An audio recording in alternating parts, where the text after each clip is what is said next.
نحمده ونصلي على رسوله الكريم اما بعد بسم اللہ الرحمن الرحیم۔ چھٹی چیز جس کا لحاظ روزے دار کے لیے ضروری فرماتے ہیں یہ ہے کہ روزے کے بعد اس سے ڈرتے رہنا بھی ضروری ہے کہ نہ معلوم یہ روزہ قابل قبول ہے یا نہیں، اور اسی طرح ہر عبادت کے ختم پر کہ نہ معلوم کوئی لغزش جس کی طرف توجہ بھی نہیں ہوتی، ایسی تو نہیں ہو گئی جس کی وجہ سے یہ عبادت منہ پر مار دی جائے۔ حضرت نبی کریم صلی اللہ علیہ وسلم کا ارشاد ہے کہ بہت سے قرآن کریم پڑھنے والے ہیں کہ قرآن پاک ان کو لعنت کرتا رہتا ہے۔ نبی کریم صلی اللہ علیہ وسلم کا ارشاد ہے کہ قیامت میں جن لوگوں کا اولین وہلے میں فیصلہ ہوگا ان کے من جملہ ایک شہید ہوگا جس کو بلایا جائے گا، اور اللہ تعالیٰ کے جو انعام دنیا میں اس پر ہوئے تھے وہ اس کو جتائے جائیں گے۔ وہ ان سب نعمتوں کا اقرار کرے گا، اس کے بعد اس سے پوچھا جائے گا کہ ان نعمتوں میں کیا حق ادائیگی کی؟ وہ عرض کرے گا کہ تیرے راستے میں قتال کیا حتیٰ کہ شہید ہو گیا۔ ارشاد ہوگا کہ جھوٹ ہے، بلکہ قتال اس لیے کیا تھا کہ لوگ بہادر کہیں، سو کہا جا چکا۔ اس کے بعد حکم ہوگا اور منہ کے بل کھینچ کر جہنم میں پھینک دیا جائے گا۔ ایسے ہی ایک عالم کو بلایا جائے گا، اس کو بھی اسی طرح اللہ تعالیٰ کے انعامات جتلا کر پوچھا جائے گا کہ ان انعامات کے بدلے میں کیا کارگزاری ہے؟ وہ عرض کرے گا کہ علم سیکھا اور دوسروں کو سکھایا اور تیری رضا کی خاطر تلاوت کی۔ ارشاد ہوگا کہ جھوٹ ہے، یہ اس لیے کیا گیا تھا کہ لوگ علامہ کہیں، سو کہا جا چکا۔ اس کو بھی حکم ہوگا اور منہ کے بل کھینچ کر جہنم میں پھینک دیا جائے گا۔ اسی طرح ایک مالدار کو بلایا جائے گا، اس سے انعامات الہی شمار کرانے اور اقرار لینے کے بعد پوچھا جائے گا کہ اللہ تعالیٰ کی نعمتوں میں کیا عمل کیا؟ وہ کہے گا کہ کوئی خیر کا راستہ ایسا نہیں چھوڑا جس میں نے کچھ خرچ نہ کیا ہو۔ ارشاد ہوگا کہ جھوٹ ہے، یہ اس لیے کیا گیا تھا کہ لوگ سخی کہیں، سو کہا جا چکا۔ اس کو بھی حکم ہوگا اور منہ کے بل کھینچ کر جہنم میں پھینک دیا جائے گا۔ اللہ تعالیٰ محفوظ فرمائیں کہ یہ سب بدنیتی کے ثمرات ہیں۔ اس قسم کے بہت سے واقعات احادیث میں مذکور ہیں، اس لیے روزے دار کو اپنی نیت کی حفاظت کے ساتھ اس سے ڈرتے بھی رہنا چاہیے اور دعا بھی کرتے رہنا چاہیے کہ اللہ تعالیٰ شانہ اس کو اپنی رضا کا سبب بنا لیں۔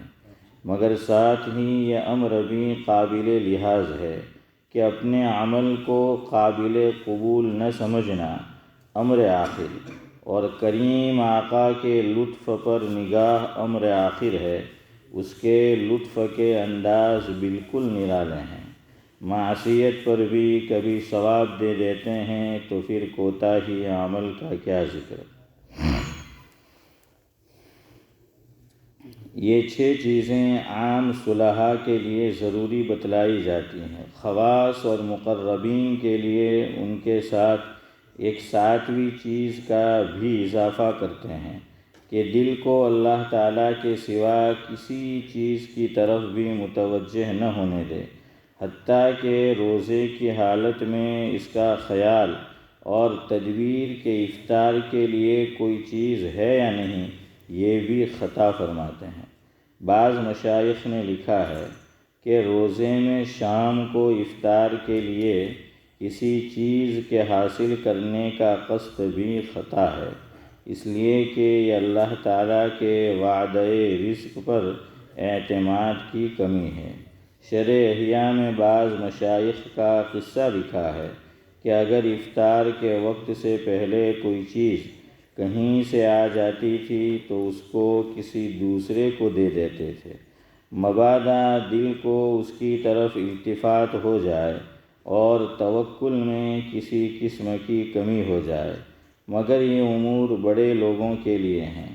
ہم لوگوں کو ان امور کی ہوس کرنا بھی بے محل ہے، اور اس حالت پر پہنچے بغیر اس کو اختیار کرنا اپنے کو ہلاکت میں ڈالنا ہے۔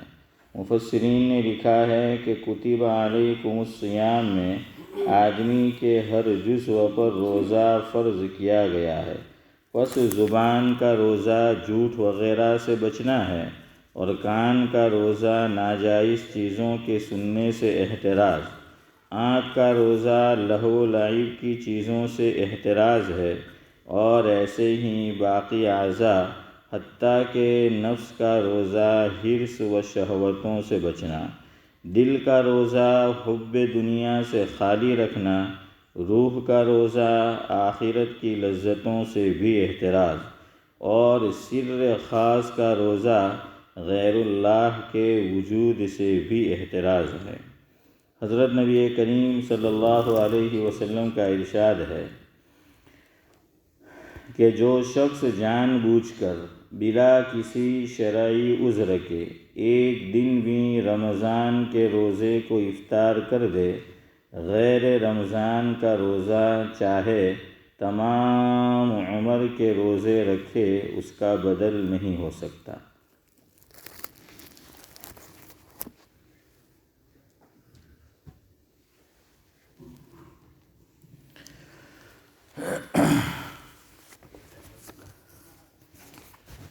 بزرگان محترم، رمضان المبارک کے تعلق سے کچھ باتیں ذکر کرنا ہم نے شروع کیا تھا، جن میں سب سے پہلی چیز چاند کا بیان تھا۔ کیوں؟ اس لیے کہ رمضان المبارک کا دار و مدار کس پر ہے؟ چاند کی رؤیت پر ہے، کہ ہوا یا نہیں ہوا۔ 29 کو ہو گیا تو آئندہ کل رمضان، اور اگر نہیں ہوا تو 30 دن یہ پورے کرنے ہیں، اس کے بعد رمضان شروع ہو جائے گا۔ اب آگے چلتے ہیں، دوسرا نمبر، اس کے بعد جو عمل رمضان المبارک میں ہم انجام دیتے ہیں وہ کیا ہے؟ تراویح ہے۔ وہ عمل تراویح ہے۔ کیوں؟ اس لیے کہ اسلام میں رات پہلے ہیں اور دن بعد میں ہے۔ اسی لیے حضرت امام بخاری علیہ الرحمہ نے بخاری شریف کے اندر روزے کا ذکر بعد میں کیا ہے، اور جو روایت ہے کہ من صام رمضان ایمانا و احتسابا غفر له ما تقدم من ذنبه ومن قام رمضان ایمانا و احتسابا غفر له ما تقدم من ذنبه۔ تو اس میں دونوں باتوں کا ذکر ہے، روزے کا بھی اور رات کے قیام کا بھی، لیکن امام بخاری علیہ الرحمہ نے رات کے قیام کا ذکر پہلے کیا ہے۔ تو اس کی وجہ مفسر قرآن علامہ شبیر احمد عثمانی نور اللہ مرقدہ نے یہی ذکر کی ہے کہ چونکہ اسلام میں رات پہلے ہے اور دن بعد میں ہے، رمضان المبارک جب شروع ہوتا ہے تو رات کے قیام کا عمل یہ پہلے آتا ہے اور روزے کا عمل یہ بعد میں آتا ہے۔ لہٰذا انہوں نے اسی ترتیب کا خیال رکھا کہ پہلے کس کا ذکر کیا؟ رات کے قیام کا۔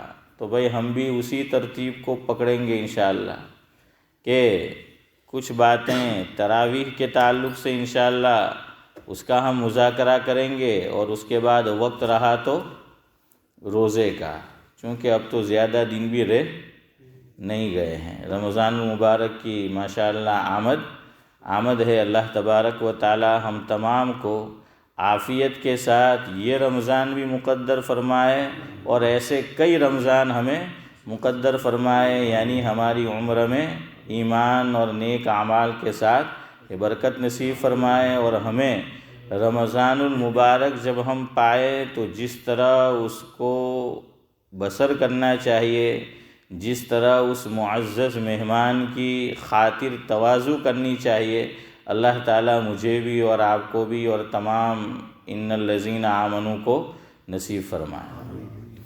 تو کچھ باتیں تراویح کے تعلق سے لکھی ہے، پہلے وہ سنیں۔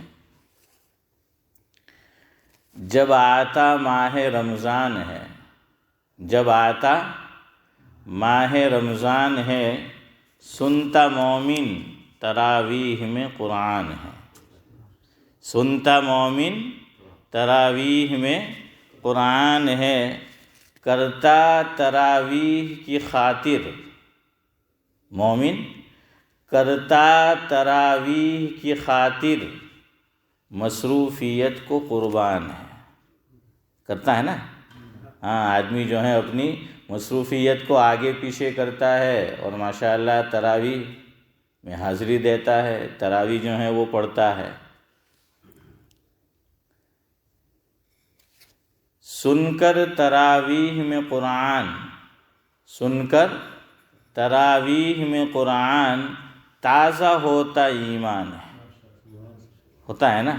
ہاں آپ دیکھنا کہ قرآن کریم ویسے ہم روزانہ 5 نمازوں میں سنتے ہیں، لیکن تراویح میں ایک اس کا الگ ہی مزہ ہے، اس کا ایک الگ ہی جو ہے وہ لطف ہے، اور پڑھنے والا کوئی ماشاءاللہ بہترین قاری ہو تو پھر کیا کہنے، تو واقعی ایمان کیا ہو جاتا ہے، تازہ جو ہے وہ ہو جاتا ہے۔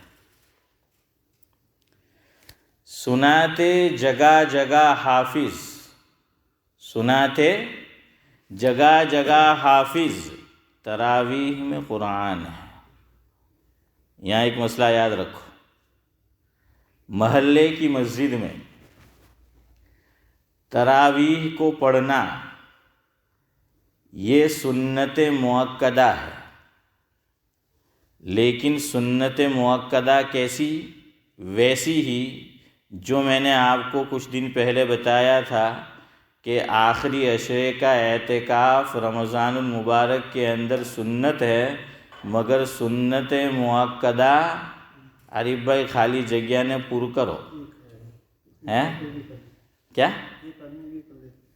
نہیں وہ تو وہ نہیں، لیکن جملہ پورا کرو نا، چلے میں کر دیتا ہوں۔ سنت مؤکدہ علی الکفایہ، ہاں تو یہ علی الکفایہ ہے، سنت مؤکدہ علی الکفایہ۔ تو یہ جو میں نے کہا کہ جگہ جگہ حافظ تراویح میں سنات قرآن ہے تو کوئی حرج نہیں ہے۔ اگر حافظ صاحبان علاقے میں بہت سارے ہو، جیسے ماشاءاللہ ہمارے علاقے میں ہے، اللہ تعالیٰ نے ہمارے اس علاقے کو، دیکھیے آدمی جہاں رہتا ہے نا تو اس کو اس کی ویسی قدر عام طور پہ معلوم نہیں ہوتی جیسی قدر معلوم ہونی چاہیے۔ باہر کا آدمی جب ہمارے یہاں آتا ہے تو وہ ہمارا ماحول دیکھ کر مسجد کا ماشاءاللہ متاثر ہوتا ہے، اور یہ بات میں نے خود جو ہے سنی ہے بیان کرنے والوں سے۔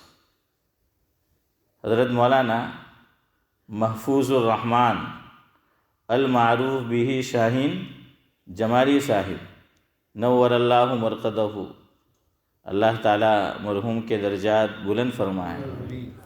تو آپ جانتے ہیں کہ مہمان خانے میں حضرت کا قیام ہوتا تھا، وہ ٹھہرے ہوئے تھے۔ لیسٹر کے اندر ہمارے گاؤں کے ایک عالم ہیں مولانا عبدالرحیم دیوان، لاجپور کے، لاجپوری دیوان ان کی سرنیم ہے۔ اس علاقے میں ایک صاحب جو پہلے آئے ہیں انڈیا سے، تو ان آنے والوں میں فاروق بھائی کو معلوم ہوگا شاید، یا سارے، ہاں اشرف چچا، دیکھیے میرے نام لینے سے پہلے انہوں نے لے لیا، ہاں اشرف چچا دیوان، بہت پرانے لوگوں میں سے۔ یہ جو میں اور آپ اس مسجد میں بیٹھے ہوئے ہیں تو ان میں ان کا بھی حصہ ہے۔ یعنی کس طرح پہلے آپ جانتے ہیں نقیب الاسلام سوسائٹی کے نام سے ایک سنستھا اور تنظیم قائم ہوئی تھی، اور فوبگ روڈ کے اوپر ایک مکان جو ہے وہ خریدا گیا تھا، خیر وہ لمبی ہسٹری ہے، تو اس میں انہوں نے حصہ لیا تھا۔ بعد میں جو ہے یہ جگہ خریدی گئی، تو رشتے میں ان کے چچا ہوتے ہیں، یہ اشرف چچا دیوان وہ مولانا عبدالرحیم کے چچا ہوتے ہیں۔ انہوں نے لیسٹر میں ماشاءاللہ، پہلے تو سعد اللہ صاحب جانتے ہیں، لیسٹر میں ایک اسٹریٹ ہے کوک اسٹریٹ، وہاں شواف لوگوں کی مسجد ہے، دیکھا ہے نا؟ اب پتہ نہیں کوک ہے یا کوک ہے، بہرحال جو بھی ہو، کوک پیتے ہیں، کوک کرتے ہیں، تو جو بھی ہے آپ سمجھ جاؤ، تو وہ ہے وہاں، وہ پہلے امام تھے۔ اور ابھی ماشاءاللہ انہوں نے مسجد فاطمۃ الزہرا کے نام سے ایک مسجد شروع کی ہے کچھ سالوں سے۔ تو حضرت مولانا شاہین جمالی صاحب نور اللہ مرقدہ سے ان کی شناسائی مولانا عبدالرحیم صاحب کی، تو وہ رمضان المبارک میں ملنے کے لیے آئے، اور ان کے کوئی رشتہ دار پاکستان سے کراچی سے آئے ہوئے تھے، کراچی سے، کراچی میں بھی گجرات، اشرف بھائی کو پتہ ہے نا، جیسے ہم لوگ گجراتی ہے حنیف بھائی، تو اسی طرح وہاں بھی گجرات ہے، مرزا صاحب ہے نا، ہاں، تو وہ گجرات سے آئے تھے، اب پتہ نہیں وہ کراچی میں کہاں ہے، بہرحال جو بھی ہے پنجاب میں ہے، ہاں، تو ہمارے نزدیک ہے، آپ کے نزدیک ہے، چلے بہرحال، تو وہ کراچی سے آئے تھے یا گجرات سے پتہ نہیں، لیکن شاید کراچی سے آئے تھے جہاں تک وہ مجھے خیال ہے۔ انہوں نے ماحول دیکھا رمضان میں ہماری اس مسجد کا ماشاءاللہ، تو وہ کمرے میں آئے اور آ کر ان کی زبان سے یہ نکلا، میں نے آپ کو سارا ریفرنس دیا ہے کہ کون ہے کون نہیں، تو وہ کہنے لگے کہ ہم جس کو اسلامی مملکت کہا جاتا ہے، یا کہہ لیجئے کہ مسلم ملک تو ہے ہی اگر اسلامی نہیں تو وہاں سے ہم آئے، لیکن رمضان المبارک میں ہمارے یہاں بھی وہ ماحول نہیں ہے جو میں نے آپ کے یہاں دیکھا۔ یہ ان کے الفاظ کہ میں نے اپنے یہاں بھی وہ ماحول نہیں دیکھا رمضان مبارک میں مسجدوں کے اندر جو یہاں پر ہے۔ اور ہمارے گاؤں کے اندر میرا جو پرانا مکان ہے وہاں سے قریب میں کچھ گھر ہیں جس کو ہلی ہال بولتے ہیں، جس کو ہلی ہال بولتے ہیں، اسوات فیملی ہے، وہ اسوات ان کی سننے، تو ہلی سے مشہور ہے۔ تو ایک بڑے میاں باٹلی میں انہوں نے کئی عرصہ گزارا تھا، اور پھر عمر ہوئی تو انڈیا چلے آئے تھے۔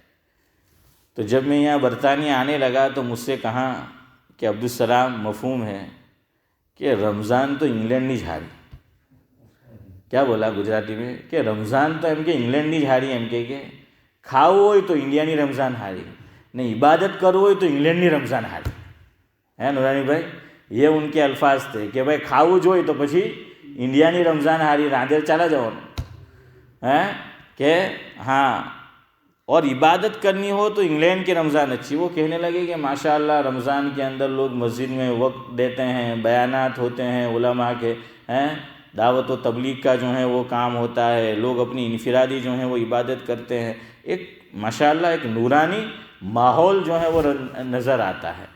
تو الحمدللہ ہمارے یہاں بھی جو ہے لوگ آتے ہیں تو اس کو یاد کرتے ہیں، اس سے متاثر جو ہیں وہ ہوتے ہیں۔ تو یہ ہمارے بزرگوں کی جنہوں نے مسجد کو قائم کیا، ان کی نیت کا اخلاص ہے، ان کی نیت کا اخلاص ہے کہ یہ بات اب تک بنی ہوئی ہے۔ اور یہ بات بھی میں نے سعد اللہ صاحب ایک سے زائد لوگوں سے سنی کہ اس علاقے میں وہ رہتے تھے، اب کاؤنسل کا مکان کہیں دور ذرا مل گیا یا خود کی پراپرٹی انہوں نے خریدی، مکان یا فلیٹ، لیکن وہ جمعہ ادا کرنے یہاں آتے ہیں اور بعض تراویح پڑھنے یہاں آتے ہیں۔ وہ کہتے ہیں کہ ہم کہیں اور جاتے ہیں تو وہ لطف ہی نہیں آتا کہ جو لطف ہمیں اس مسجد کے اندر جو ہے وہ میسر ہے، اور یہاں پر۔ اور ایک صاحب جو ابھی بقید حیات ہے، جن کا نام میں کسی وجہ سے لینا مناسب نہیں سمجھتا، تو یہ بات انہوں نے مجھے کئی مرتبہ کہی، انہوں نے مجھ سے کہا، جس کا خلاصہ یہ ہے، پرانے لوگوں میں سے کمیٹی میں بھی انہوں نے کام کیا ہے، اللہ تعالیٰ ان کا سایہ تادے سلامت رکھے عافیت کے ساتھ۔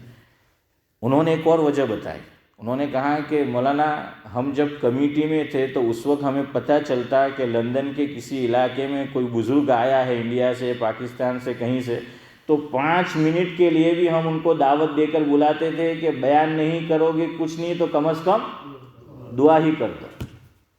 یہ انہوں نے کہا کہ ہم دعا ہی کے لیے یہاں لاتے تھے. اور کچھ بڑے بڑے نام مجھے انہوں نے گنوائے, کچھ تو ماشاءاللہ حرمین شریفین کے بھی جو ہیں انہوں نے نام گنوائے ہیں کہ وہاں سے بھی آئے ہیں, بلکہ تراویح بھی پڑھائی ہے, آپ بھی جانتے ہیں ان کو. تو ماشاءاللہ وہ دعا بھی جو ہے لوگوں کی, تو اس وجہ سے بات اب تک جو ہے وہ بنی ہوئی ہے. اللہ تعالیٰ یہ سلسلہ تعدیر جو ہے وہ قائم رکھے. البتہ کچھ اصلاح کی بھی ضرورت ہے, اس سے بھی بھولنا نہیں چاہیے, وہ بھی ہمیں, تو اللہ تعالیٰ جو ہے اس کو بھی درست فرمائے. خیر بہرحال میں آپ کو کیا کہہ رہا تھا کہ سنت مؤکدہ علی الکفایہ. ہاں میں یہ کہہ رہا تھا کہ ماشاءاللہ حفاظ کی کثرت ہے ہمارے علاقے میں, اور حفاظ ہی نہیں علماء بھی ماشاءاللہ بڑی تعداد میں یہاں پر ہمارے اس علاقے میں موجود ہے الحمدللہ. اللہ تعالیٰ یہ سلسلہ آگے بھی جاری رکھے. پہلے تو خطیب الامت حضرت مولانا ابرار احمد صاحب دہلوی رحمۃ اللہ علیہ یو کے لیے نہیں, انڈیا کے لیے حنیف بھائی سناتے تھے. اور انڈیا میں بھی ہمارا گجرات, کہ گجرات کا جو علاقہ ہے اسماعیل چچا ماشاءاللہ پہلے سے وہ دیندار ہے. ہاں پہلے سے گجرات کے اندر اور علاقوں کی بنسبت دینداری زیادہ ہے. یہ اللہ کا فضل ہے. اس لیے نہیں کہہ رہا ہوں کہ میں گجراتی ہوں, ہاں اس لیے نہیں کہہ رہا, یہ بڑے بڑے علماء نے لکھا ہے. تو یہ اللہ تعالیٰ کا پہلے سے جو ہے وہ فضل رہا ہے گجرات کے اوپر. لیکن گجرات میں بھی حالت یہ تھی کہ پہلے تراویح رمضان المبارک میں سننے اور سنانے کے لیے یعنی پورا قرآن شریف باہر سے حافظ صاحبان کو امپورٹ کرنا پڑتا تھا, وہ بلانا پڑتا تھا, وہ مدعو کرنا پڑتا تھا چودھری صاحب ہماری طرف بھی. لیکن پھر دھیرے دھیرے مدارس کی کثرت ہوئی, دھیرے دھیرے مدارس کی جو ہیں وہ کثرت ہونے لگی. اور مدارس کی نہیں ماشاءاللہ اب تو کئی گاؤں میں ہماری طرف گاؤں میں ہی مکتب بھی چلتا ہے اور درجہ حفظ بھی الحمدللہ. ہمارے گاؤں میں بھی جو ہے یہ سلسلہ جاری ہے کہ اب تو گاؤں میں ہی جو ہے وہ بچے حافظ ہو رہے ہیں. اور نوساری کے اندر تو جو ہمارے ابراہیم بھائی شیخ ہیں ان کے یہاں تو بڑی اچھی ترتیب ہے, وہاں میں بھی حاضر ہوا ہوں. ابراہیم بھائی شیخ اللہ تعالیٰ ان کا سایہ ہم پر تعدیر قائم رکھے عافیت کے ساتھ. ان کی جگہ کا نام ہے محلے کا موٹھواڑ محلہ.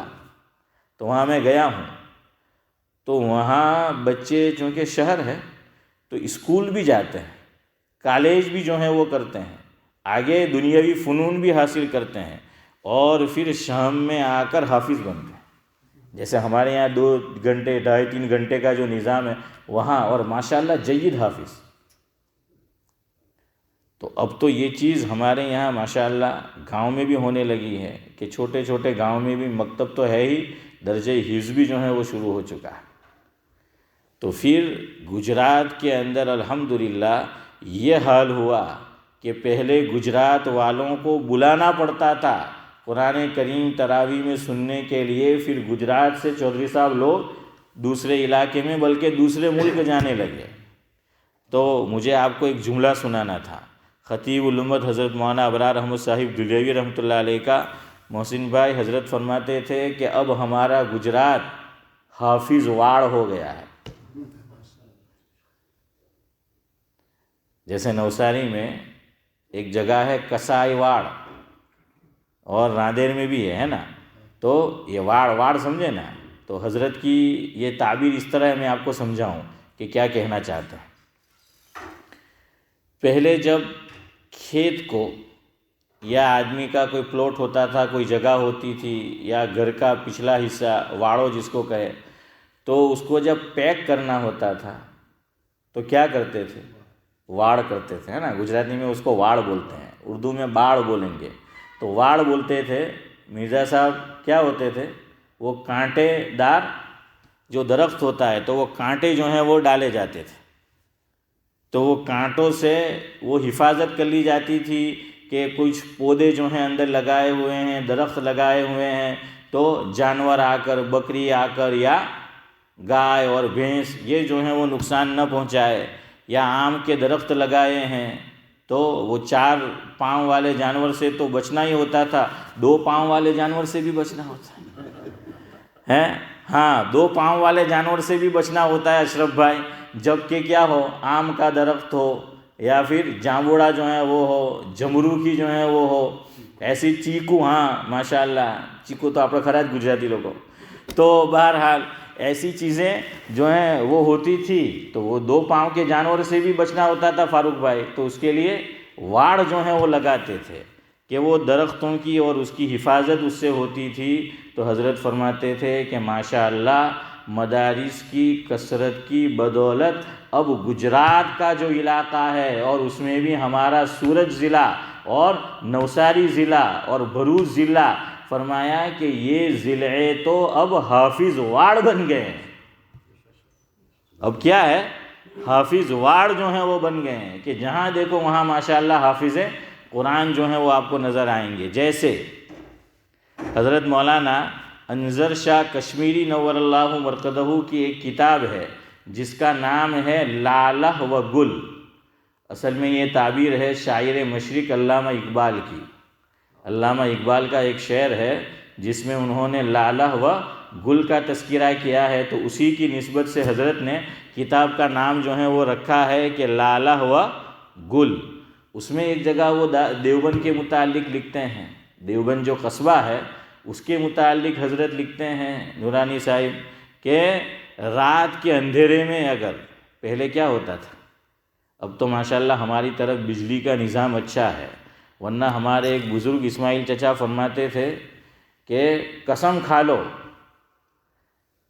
کہ اگر 24 گھنٹے میں ہماری طرف ایک مرتبہ بھی لائٹ نہیں گئی تو میں ایک جانور قربان کروں گا، ہیں یا اتنی رکعت جو ہے میں نماز پڑھ لوں گا، تو منت مان لو، قسم کھا لو، فرمایا انشاءاللہ موت آ جائے گی کفارہ نہیں دینا پڑے گا، ہیں حنیف بھائی کہ ہانس نہیں ہوں گے، پہلے جاتی ہی تھی، ہے نا، پہلے جاتی ہی تھی بجلی، تو بجلی کا نظام اتنا اچھا نہیں تھا۔ اگلی بات جو کہنا چاہتا ہوں، آپ یہ بجلی والی بات سمجھیں گے تو آپ کو سمجھنے میں آسانی ہوگی۔ تو بجلی غائب ہوتی تھی اور خاص طور سے رات میں تو آنکھ مچولی کرتی ہی تھی، رات میں تو وہ آنکھ مچولی کرتی ہی تھی۔ محسن بھائی આપણે હું રમતા હતા રાતના છપ્પો ડબ્બો، چھپو ڈبو، یہاں بھی کھیلتے ہیں بچے، کیا کہتے ہیں، ہائیڈ اینڈ سی، ہاں تو وہ جو ہے وہ کھیلتے ہیں، تو میں سمجھا یہ کہ انڈیا کی رمت ہے، تو انٹرنیشنل نکلی ہے اشرف بھائی، یہ تو انٹرنیشنل جو ہے وہ نکلی ہے۔ تو رات کے اندھیرے میں حضرت نے فرمایا کہ دیوبند میں نکل جاؤ، اور جو بھی جس سر پہ آپ کا ہاتھ پڑے پکڑے رکھو، ایک ادھر ہاتھ مارا ایک ادھر ہاتھ مارا، 2 سر پہ ہاتھ ہے، 2 آدمی ہے، فرمایا بجلی کا انتظار کرو، لائٹ آئے گی، یا تو وہ عالم ہوگا یا عامل ہوگا، یا تو وہ کیا ہوگا، عالم ہوگا یا عامل، عامل یعنی باپو، عامل یعنی فاروق بھائی کہ باپو، یا تو وہ عالم ہوگا یا عامل ہوگا۔ تو اسی طرح ماشاءاللہ گجرات کا حال۔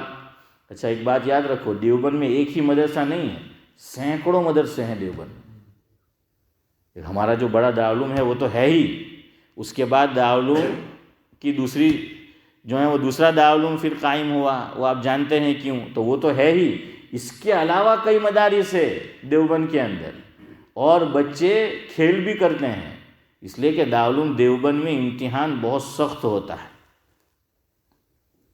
حضرت مولانا مفتی محمد امین صاحب پالنپوری دامت برکاتہم العالیہ ہماری اس مسجد میں 3-4 مرتبہ تشریف لائے، مفتی سعید احمد صاحب کے برادر اصغر چھوٹے بھائی، ان سے میں نے روم میں سنا، حضرت نے فرمایا کہ تم دارالعلوم دیوبند کو کیا سمجھتے ہو، ایک مرتبہ آ کے دیکھو، دارالعلوم دیوبند کا جو نظام ہے چلتا ہے اور وہاں کام ہوتا ہے، نظام چلایا جاتا ہے، کسی بڑی یونیورسٹی سے کم نہیں، اس کا نظام الٹھپ نہیں ہے، کسی بڑی یونیورسٹی سے کم نہیں ہے، میں نے خود سنا حضرت سے۔ تو بہرحال وہاں امتحان بھی سخت ہوتا ہے. اسی لیے بچوں کو داخلہ مل جاتا ہے تو وہ خوشی میں سعد اللہ صاحب مٹھائی بانٹتے ہیں کہ ہمیں دارالعلوم میں کیا مل گیا، داخلہ جو نہیں مل گیا. تو کوئی آسان نہیں ہے. اب بچے تو بہت ہوشیار، طلبہ کیا پوچھنا ہے. تو اب وہ گھر سے گئے دیوبند، داخلہ دارالعلوم میں نہیں ملا. کیوں؟ امتحان میں کامیابی نہیں ملی جیسی ملنی چاہیے تھی. تو دیوبند سے واپس گھر نہیں جاتے، دیوبند کے کسی اور ادارے میں داخلہ لے لیتے ہیں. اور اس وقت تو خط کا نظام تھا، یہ حضرت سناتے تھے ہمارے. اب تو فون آ گیا. کہاں خط لکھتے تھے کہ ماشاءاللہ والدین کو کہ آپ کی دعائے سحرگاہی کی بدولت تو اشرف بھائی آپ کی دعائے سحرگاہی کی بدولت ہمیں کیا ہے، دیوبند میں داخلہ مل چکا ہے دارالعلوم میں. تو ماں باپ یہ سمجھتے تھے کہ دارالعلوم میں ملا ہے، حالانکہ وہ دیوبند کے مرزا صاحب چھوٹے جو ہیں وہ مدرسے کے اندر جو ہے وہ ملا ہوا ہوتا تھا. تو طلبہ یہ سب بھی جو ہے وہ کرتے تھے. بہرحال تو الحمدللہ اب تو حافظ واڑ ہو گیا ہے. اور ہمارا بھی یہ برطانیہ جو ہیں اب تو یہی ہے، جینا یہاں مرنا یہاں. فاروق بھائی اس کے سوا ہاں آپ بولو ورنہ مجھ پہ الزام آئے گا. تو بہرحال اس کے سوا جو ہے حنیف بھائی جانا کہاں، صحیح بات ہے. تو یہی ہمارا ملک ہے. یہاں بھی ہم نے سنا اور فاروق بھائی نے تو دیکھا ہوگا پہلے حافظ کو بلانا پڑتا ہے نا تراویح میں قرآن کریم پورا سننے کے لیے، سنانے کے لیے. اب ماشاءاللہ اس سال کی بات کرتا ہوں میں، ہماری اسی مسجد کی اتنی زیادہ اپلیکیشن اور درخواست حافظ صاحبان کی آئی کہ خدا کی پناہ ہیں. تقریباً 16 یا 18 اپلیکیشن تھی. اور اس کے علاوہ کچھ لوگوں نے مجھے ذاتی طور پر کہا کہ مول صاحب ہمارا પોયરાનું કંઈ કરો નહીં અહીં. તો મેં કે હું કરે અહીં તો એટલા બધા છે કે તેનું જ નહીં થતું તો એનું કાં થવાનું હે کہ بھائی اینوں જ જે છે તે નહીં થતું તો બીજાનું કાં થવાનું. الحمدللہ یہ خوشی کی بات ہے، یہ خوشی کی بات ہے کہ اتنے زیادہ جو ہیں وہ حفاظ ان کی اپلیکیشن آئی. تو میں آپ کو یہ بتا رہا ہوں کہ اگر مسجد میں تراویح سب نہیں پڑھتے کوئی بات نہیں. دیکھیے رمضان المبارک اور قرآن کریم دونوں کا آپس میں چولی دامن کا ساتھ ہے. ایک دل ہے تو دوسرا دھڑکن ہے، ویسی جو ہے وہ بات. اسی لیے حضور بھی قرآن کریم کا دور جبریل امین کے ساتھ کب کیا کرتے تھے؟ رمضان میں. اور حضرت شیخ نے بھی لکھا کہ حضور کا جو آخری رمضان تھا اس میں تو ایک نہیں بلکہ دو جو ہیں وہ دور جبریل امین کے ساتھ ہمارے آقا نے وہ دور فرمائے ہیں. تو اس کا چولی دامن کا رمضان المبارک میں فضیلت کیوں آئی؟ قرآن خود کہتا ہے کہ اِنَّا أَنزَلْنَاهُ فِي لَيْلَةِ الْقَدْرِ. کیا فرمایا کہ اِنَّا أَنزَلْنَاهُ فِي لَيْلَةِ الْقَدْرِ. اور سورہ بقرہ میں شہر رمضان الذی انزل فیہ القرآن. تو یہ ہے. اسی لیے حکیم الاسلام حضرت مولانا قاری محمد طیب صاحب رحمۃ اللہ علیہ فرماتے تھے کہ بھائی میں یہ نہیں کہتا کہ برتھ ڈے منانا جائز ہے، سالگرہ منانا جائز ہے، لیکن سمجھانے کے لیے حضرت فرماتے تھے کہ میں کہتا ہوں کہ لوگ برتھ ڈے مناتے ہیں، سالگرہ مناتے ہیں. چلے ایک بات یاد آ گئی تو کہہ دوں، میں دینی کتب کے علاوہ کچھ اور بھی پڑھتا رہتا ہوں، دوسری کتابیں بھی. تو گاندھی جی کی بایوگرافی بھی ہے میرے پاس، اندرا کی بھی ہے، نیلسن منڈیلا کی بھی ہے، جواہر لال نہرو کی بھی ہے. بس 4 کے نام یاد رکھو، باقی کس کس کی ہے رہنے دو. تو کبھی ذہنی تفریح کے لیے کہ چلو یہ کتاب بہت پڑھی مرزا صاحب تو ان کو بھی پڑھ لیتے ہیں تو کچھ سیکھنے کا ملتا ہے نا ان سے بھی. آپ دیکھیے پڑھو تو یہ نقصان کی چیز نہیں ہے. جتنا ریڈنگ آپ کرو گے، جتنا جو ہے وہ لٹریچر آپ پڑھو گے، وہ فائدے سے خالی نہیں ہے. کچھ نہ کچھ آپ کو سیکھنے کا جو ہے اس میں سے ملے گا. اور خاص طور سے بایوگرافی پڑھا کرو، سوانح حیات، جیون چریتر. مجھے اس کا بہت شوق ہے. کیوں؟ اس میں آدمی نے اپنے ذاتی تجربات، دنیا نے اس کو کس طرح دیکھا اور اس نے دنیا کو کس طرح دیکھا، وہ تجربات اس میں ہوتے ہیں۔ تو جواہر لال نہرو کی بایوگرافی میں نے پڑھی اور ہے ابھی بھی، اس میں انہوں نے لکھا ہے کہ میرے والدین جب میری برتھ ڈے آتی تھی، سالگرہ، تو کیا کرتے تھے کہ ایک ترازو ہوتی تھی، بڑی ترازو، بڑی بھی ترازو ہوتی ہے نا، وہ لکڑے بھی اس کے اندر رکھے جاتے ہیں نا سعد اللہ صاحب، اس کو تولے جاتے، تو وہ بڑی ترازو۔ اور ہم نے تو گاؤں میں ایک اور دیکھی عارف بھائی، આપણે ત્યાં ગામમાં શું હતું પહેલાં રાઈસ મિલ, હે જેને આપણે બિલકુલ ઢેડ ભાષામાં આપણી ગામની ગુજરાતની હે ફારૂકભાઈ, તે કે દળનું દળાવા જાય, શું દળાવા જાય, તે કે દળનું જે છે તે દળાવા જાય એમ કે